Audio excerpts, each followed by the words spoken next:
Hello students, in previous lecture we studied about the definitions, constructions and properties of types of quadrilaterals. The first type of quadrilateral is rectangle. If all angles of quadrilateral are right angle, then it is called rectangle. And the properties of rectangles are, the first property is opposite sides of rectangle are congruent. Second is diagonals of rectangle are congruent, and third one is diagonals of rectangle bisect each other. अशा पद्धतीने तीन properties, त्याची definition आणि construction याचा अभ्यास आपण मागील तासाला केला. The second type of quadrilateral is square. If all angles and all sides of quadrilateral are congruent, then it is called a square. Properties of squares are angles and डायगोनल्सच्या properties त्या ठिकाणी तुम्हाला माहितीच डेफिनेशन मध्येच आल्या. All sides congruent, all angles congruent. म्हणजे राहिलेल्या properties ज्या आहेत सगळ्या त्या कशाशी संबंधित असणार आहे? डायगोनल्सशी संबंधित असणार आहे. First property is diagonals of square are congruent. Diagonals of square are bisect each other. Diagonals of square perpendicular bisect to each other. ते परपेंडिक्युलर बायसेक्ट करतात. And the next property, very important, that is the diagonals of square bisect the opposite angles of square. Square चे जे opposite angles आहेत ते bisect करतात. म्हणजे 90 डिग्रीचा जो अँगल आहे तो 45 डिग्री मुळे डायगोनल मुळे काय होतो? डिवाइड होतो. 45 डिग्रीचा आणि 45 डिग्रीचा अशा दोन सेम अँगल्स मेजर्स मध्ये तो डिवाइड केला जातो.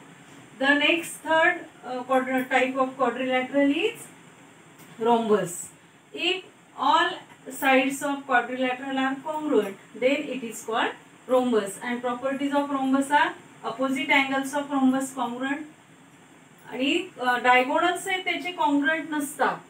रोम्बसचे डायगोनल्स आहे कॉन्ग्रुएंट नसतात, हे लक्षात ठेवायचं आहे. त्याच्या फिगरवरून तुम्हाला ते लक्षात येईल की डायगोनल्स कॉन्ग्रुएंट नाही. But diagonals of rhombus bisect each other. Diagonals of rhombus perpendicular bisectors of each other. And third property is diagonals of rhombus bisect the opposite angles of the rhombus. Opposite angles ला हे सुद्धा काय करणार? Same measures मध्ये divide करतात, म्हणजे bisect करतात. Now let's solve the problems based on the properties of the types of quadrilaterals.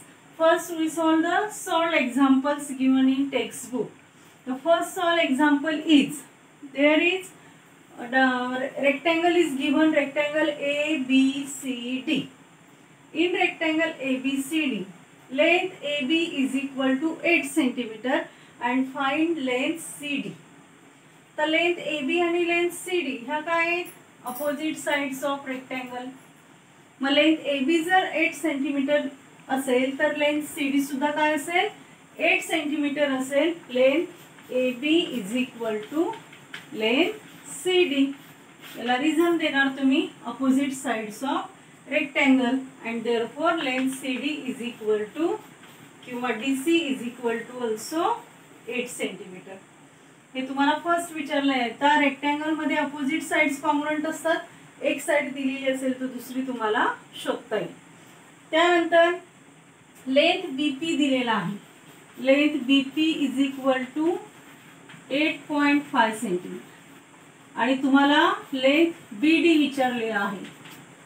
Length BP 8.5 असेल तर लेंथ BD डायगोनल पूर्ण जो आहे तो तुम्हाला विचारलेला आहे. मग आता या ठिकाणी डायगोनलची प्रॉपर्टी यूज करावी लागेल. काय डायगोनलची property? Diagonals of rectangle bisect each other. हे जे BP आणि DP हे दोन काय असणार आहे? कॉन्ग्रुएंट असणार आहे. बायसेक्ट करतात दोन्ही डायगोनल्स एकमेकांमध्ये. मग BP जर 8.5 cm असेल तर BD इज इक्वल टू 2 × 8.5 किती मिळतील? 17 cm. तुम्हाला हे सॉल्व एक्झाम्पल सॉल्व करून दिलेलंच आहे टेक्स्टबुक मध्ये, ते व्यवस्थित रिझन्स लिहायचं आहे. त्यानंतर सेकंड एक्झाम्पल दिलेलं आहे. If the side of the square is 6 centimetre find its diagonal. Square जो दिलेला आहे त्या स्क्वेअरची साइड दिलेली आहे 6 सेंटीमीटर आणि त्याचं डायगोनल तुम्हाला शोधायचं आहे. आपल्याला माहिती आहे की all sides of square are congruent. एक साइड 6 सेंटीमीटर असेल तर सगळ्याच काय असणार आहे 6 सेंटीमीटर असणार आहे. And all angles are congruent, that is all angles are right angle. सगळे अँगल्स स्क्वेअरचे काय असतात राईट अँगल असतात. मग या ठिकाणी right angle triangle P Q R मध्ये in triangle P Q R by Pythagoras theorem P Q R मध्ये क्यू हा काय 90 डिग्रीचा अँगल आहे. म्हणजे इथं काय यूज करणार आपण पायथागोरस थेरम यूज करणार. बाय पायथागोरस थेरम काय Pythagoras theorem hypotenuse square is equal to one side square plus other side square. या ठिकाणी हायपोटेन्यूस म्हणजे diagonal of rectangle that is PR square is equal to PQ square plus QR square. PR square आपल्याला शोधायचं आहे. PQ आहे 6 centimetre, QR सुद्धा किती आहे 6 centimetre. 6 square is equal plus 6 square that is 36 plus 36 72. 72 हा स्क्वेअर नंबर नाही, म्हणून काय लिहिणार therefore PR square is equal to 72 but PR is equal to root 72. मग आपण या ठिकाणी त्याचे फॅक्टर्स काढून लिहू शकता. 36 into 2. 36 हा स्क्वेअर रूटच्या बाहेर घेतला की काय मिळणार 6 root 2 सेंटीमीटर. अशा पद्धतीने स्क्वेअरची साइड दिलेली असेल तर त्याचा डायगोनल हा आपल्याला शोधता येतो बाय पायथागोरस थेरम. आणि तुम्हाला इथे एक फॉर्म्युला मिळतो की diagonal of square is equal to root 2 into side of square. काय फॉर्म्युला मिळाला diagonal is equal to side into root 2. जर साइड तुम्हाला 6 सेंटीमीटर दिली असेल तर डायगोनल मिळणार 6 रूट 2 सेंटीमीटर. तुम्हाला नंतर एक्सरसाइज प्रॅक्टिस सेट 8.2 मध्ये एक्झाम्पल दिलेलं आहे की ज्या ठिकाणी साइड आहे 8 सेंटीमीटर. ते उदाहरण तुम्ही अशाच पद्धतीने सोडवायचं आहे. मग साइड जर 8 सेंटीमीटर असेल तर डायगोनल किती मिळणार 8 रूट 2 सेंटीमीटर मिळणार. नाही या अशा पद्धतीने या ठिकाणी तुम्ही पायथागोरस थेरम यूज करायचे, सगळं व्यवस्थित लिहायचंय आणि डायगोनल शोधायचं आहे. एखाद्या वेळी तुम्हाला डायगोनल दिला असेल साइड विचारलेली असेल ती तुम्हाला शोधता आली पाहिजे. The next third example is based on the rhombus. In rhombus BEST. In rhombus BEST diagonals bisect each other. Diagonals bisect each other at point A. A या पॉइंट मध्ये डायगोनल्स बायसेक्ट करतात. त्यानंतर तुम्हाला दिलेला आहे measure of angle BTS. BTS हा angle जो आहे तो किती आहे 110 degree. Then find the measure of angle TBS. हा TBS अँगल तुम्हाला शोधायचा आहे. कुठला अँगल शोधायचा आहे TBS हा अँगल शोधायचा आहे. त्यानंतर लेंथ TE म्हणजे हा एक डायगोनल जो आहे तो दिलेला आहे 24 सेंटीमीटर आणि सेकंड डायगोनल BS दिलेला आहे 70 centimetre. Then find the length TS म्हणजे ही जी साइड आहे साइड ऑफ रोम्बस तुम्हाला त्या ठिकाणी शोधायचा आहे. आता हे जे एक्झाम्पल आहे हे सोडवताना अगोदर आपण मेजर ऑफ अँगल TBS त्या ठिकाणी शोधूया. तर TBS शोधण्यासाठी BTS अँगल दिलेला आहे 110 degree. Opposite angles of rhombus are congruent. मग BTS जर 110 असेल तर BES सुद्धा काय आला 110 आला. Measure of sum of all four angles of quadrilateral is 360 degree angle B plus E plus angle T plus angle S is equal to BEST. BEST is equal to किती 360 degree. आता यामध्ये बी अँगलचं measurement तुम्हाला माहित नाही आणि S अँगलचं सुद्धा measurement माहित नाही, परंतु बी आणि एस अँगल काय आहे, कॉन्ग्रुएंट असणार आहेत, अपोजिट अँगल्स ऑफ रोम्बस म्हणून. म्हणून तुम्हाला हा TBS शोधायचा असेल तर ह्या एस च्या ऐवजी काय लिहायचा, अँगल बी लिहायचा आणि याचे मेजरमेंट्स 110 आपण ठेवूया. Angle B plus 110 plus angle B plus 110 is equal to 360 degree. Angle B plus angle B काय मिळणार, 2 टाइम्स अँगल बी मिळणार इज इक्वल टू. तर 110 प्लस 110 220 होतील, ते इकडे प्लस आहे तर या बाजूला जाताना काय होतील, मायनस होतील. म्हणजेच 360 मायनस 220 म्हणजे काय मिळणार, 140 degree. Therefore angle B is equal to 140/2 किती मिळणार, 70 डिग्री. हा पूर्ण अँगल बी मिळाला तुम्हाला 70 डिग्री. तुम्हाला पूर्ण अँगल बी विचारलेला नाही, अँगल काय कुठला शोधायचा आहे आपल्याला, TBS. Angle TBS. इथं सुद्धा डायगोनलची प्रॉपर्टी वापरायची. Diagonals of rhombus bisect opposite angles of rhombus. हे जे डायगोनल्स आहेत ते काय करतात, रोम्बसच्या अपोजिट अँगल्सला बायसेक्ट करतात. म्हणजे हा पूर्ण 70 डिग्रीचा असेल तर हा 35 डिग्रीचा आणि हा 35 डिग्रीचा येईल. म्हणजेच तुम्हाला जो अँगल विचारलेला आहे TBS तो किती असणार, 35 डिग्री असणार. ते लिहायचंय तुम्ही व्यवस्थित, पुस्तकात तुम्हाला सोडून दिलेलंच आहे. अँगल P 70 मिळाल्यानंतर काय लिहिणार, diagonals of rhombus bisect opposite angles of rhombus, therefore angle TBS is equal to 1/2 into angle B. आणि मग अँगल बी ची व्हॅल्यू टाकणार 70 degree. 1/2 into 70 is equal to काय मिळणार, 35 डिग्री. असं आहे अँगल्स तुम्हाला शोधता येतील. त्यानंतर तुम्हाला साइड ऑफ रोम्बस विचारलेले आहे. डायगोनल्स दिलेले आहेत आणि साइड ऑफ रोम्बस विचारलेले आहे. अशाच प्रकारचं एक्झाम्पल एक प्रॅक्टिस सेट मध्ये सुद्धा दिलेला आहे की ज्यामध्ये तुम्हाला रोम्बसचा एक अँगल दिलाय, बाकी सगळे अँगल शोधायचे आहेत. हे वेगळं एक्झाम्पल आहे. त्यानंतर डायगोनल्स दिलेले आहेत आणि साइड शोधायची आहे. जेव्हा डायगोनल्स दिलेले असतील आणि साइड शोधायची असेल तेव्हा डायगोनलची प्रॉपर्टी अगोदर यूज करणार. Diagonals of rhombus perpendicular bisectors of each other. म्हणजे या ठिकाणी होणारा अँगल काय आहे, 90 डिग्रीचा आहे. परपेंडिक्युलर बायसेक्टर्स आहेत म्हणून, बरोबर. आणि हे दोन समान भाग होतात. म्हणजे हा BS जो डायगोनल आहे तो 70 सेंटीमीटरचा आहे, तर त्याचे दोन सारखे भाग झाले म्हणजे AS किती मिळाला, 35 मिळाला. आणि हे TE जो आहे तो 24 सेंटीमीटरचा आहे. म्हणजे हे जे दोन भाग आहेत तो प्रत्येक भाग कितीचा असेल, 12 सेंटीमीटरचा असेल.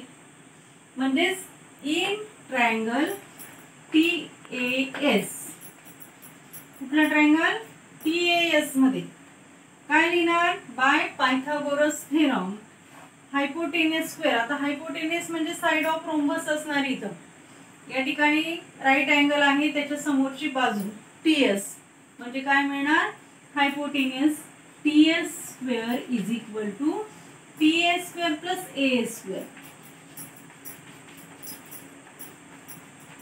TA मिळालेला आहे 12 चा स्क्वेअर आणि AS मिळालेला आहे 35 चा स्क्वेअर. इथे तुम्ही 12 चा स्क्वेअर लिहिणार 144, 35 चा स्क्वेअर युनिट प्लेसला जेव्हा 5 असतील तेव्हा 5 चा स्क्वेअर 25.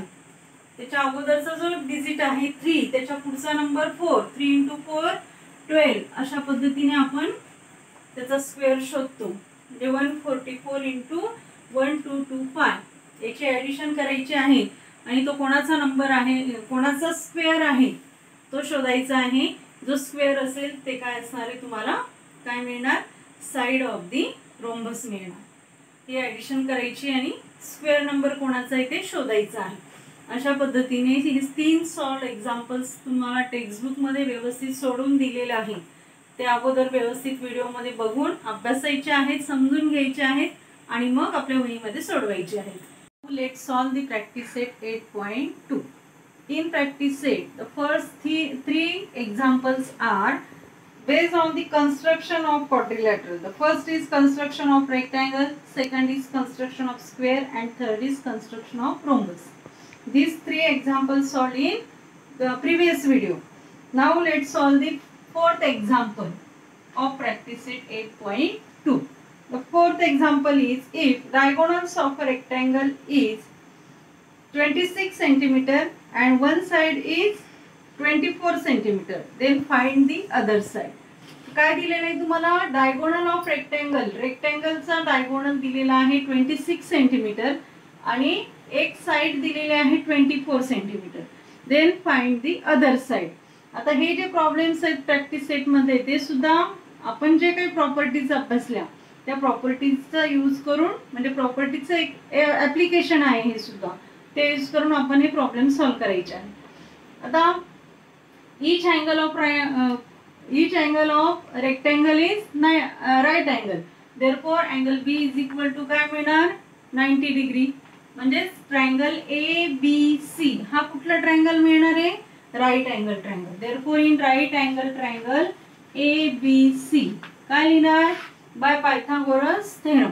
पायथागोरस थेरम नुसार हायपोटेनस स्क्वेअर, हायपोटेनस म्हणजेच काय, diagonal of the rectangle AC, AC square is equal to AB square plus BC square. AC किती दिलेला आहे, 26 सेंटीमीटर, व्हॅल्यू टाकायची आहे 26 square is equal to AB तुम्हाला शोधायचा आहे आणि BC दिलेला आहे 24 सेंटीमीटर, 24 स्क्वेअर. तर AB शोधायचा आहे म्हणून तो AB एका बाजूला ठेवायचा, प्लस 24 स्क्वेअर आहे ते या बाजूला येताना काय होतील, -24 स्क्वेअर होतील. therefore AB square is equal to 26 square minus 24 चा स्क्वेअर. 26 चा स्क्वेअर 676 आणि 24 चा स्क्वेअर 576. काय मिळणार, 100 मिळणार. 100 कोणाचा स्क्वेअर आहे, 10 चा स्क्वेअर आहे. therefore side, other side of rectangle AB is equal to काय मिळणार, 10 सेंटीमीटर. किती मिळाली, 10 सेंटीमीटर मिळाली. इथं आपण राईट अँगल ट्रायंगल घेतला, पायथागोरस थेरम यूज केलं. पायथागोरस थेरम नुसार AC square is equal to AB square plus BC square, value टाकल्या आणि AB स्क्वेअर आपण शोधला, किती मिळाला, AB is equal to 10 centimetre. Next fifth example is, lengths of diagonals of a rhombus ABCD are 16 centimeter and 12 centimeter. Find the side and perimeter of rhombus. Rhombus चे diagonals दिलेले आहेत. हे problem solve करताना काय करायचं, अगोदर diagram काढायची आहे. तुम्हाला डायग्राम्स दिलेल्या नाहीत, एक्झाम्पल फक्त दिलंय. रेक्टँगल दिला असेल तर रेक्टँगलची डायग्राम काढा आणि त्यात सगळी मापं भरून घ्या आणि मग काय शोधायचं ते लक्षात येईल. तर इथं रोम्बस दिला आहे, रोम्बसचे दोन्ही डायगोनल्स दिलेले आहेत. रोम्बस आपण काढला, rhombus ABCD. The diagonals of rhombus intersect at point T आणि डायगोनल्स दिलेले आहेत. डायगोनलची लेंथ दिली आहे 16 सेंटीमीटर अँड 12 सेंटीमीटर. आता समजा AC जो आहे तो 16 सेंटीमीटर असेल आणि BD हा 12 सेंटीमीटर असेल. तुम्हाला त्यावरून काय शोधायचंय, side of the rhombus and perimeter of the rhombus. Side शोधायची आणि मग साइड मिळाल्यानंतर काय मिळणार, पेरिमीटर मिळणार.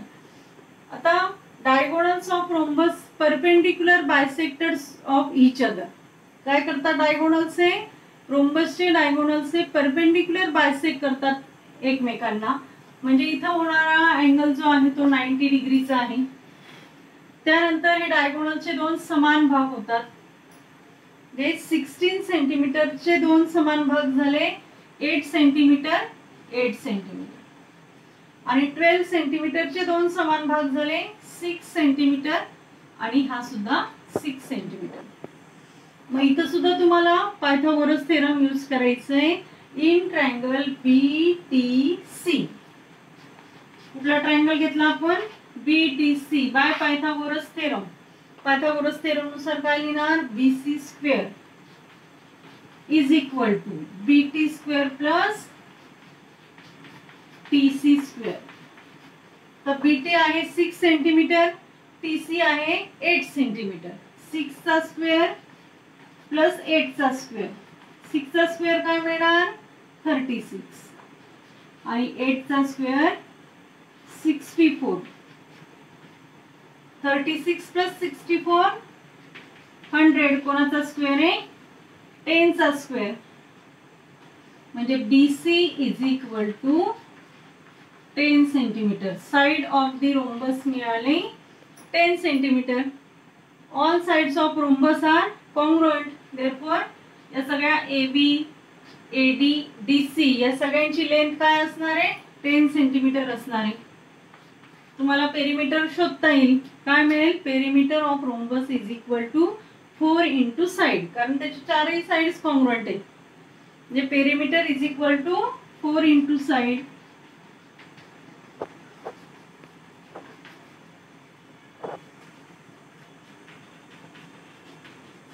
Four into 10 is equal to 40 centimetre.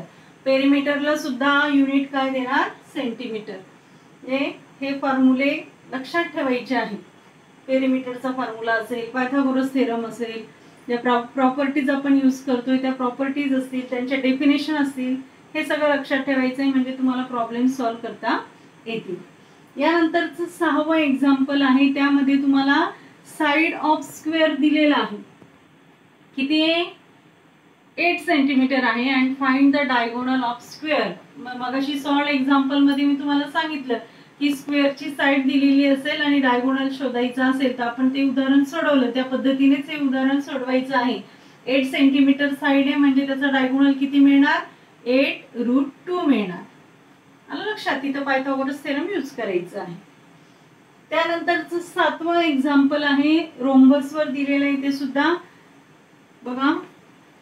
Major of one angle of a rhombus is 50 degree.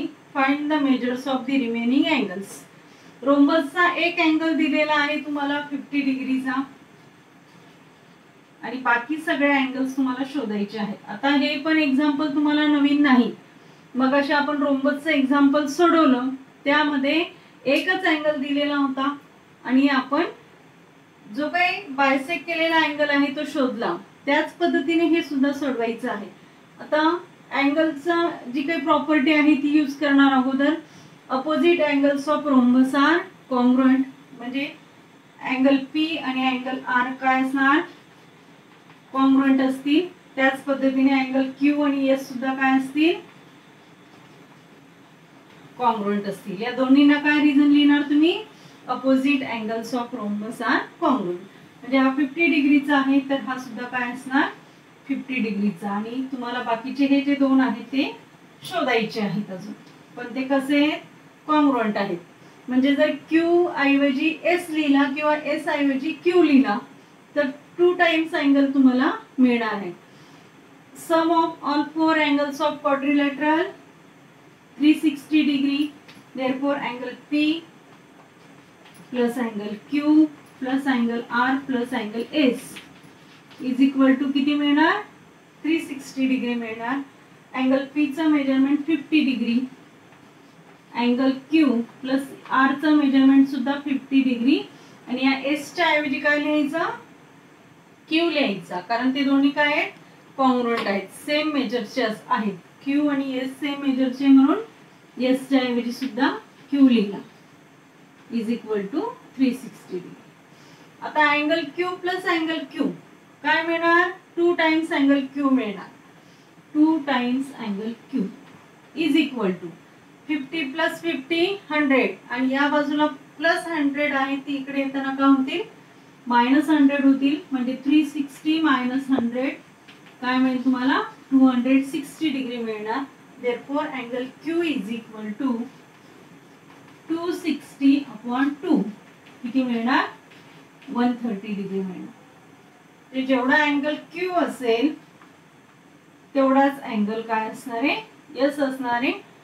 खाली लिहिणार परत angle Q is equal to angle S is equal to 130 degree. आणि सगळ्यात शेवटी जे वर्ड प्रॉब्लेम असतात तिथे सगळ्यात शेवटी आन्सर पण लिहायचं आहे. Therefore angles of rhombus are 50 degree 130 degree 50 degree and 130 degree. अशा पद्धतीने प्रॅक्टिस सेट मध्ये सगळे एक्झाम्पल्स जे आहेत ते आपले सॉल्व्ह झालेले आहेत. ते वहीमध्ये व्यवस्थित प्रॉपर्टीज रिझन्ससह सोडवायचे आहेत.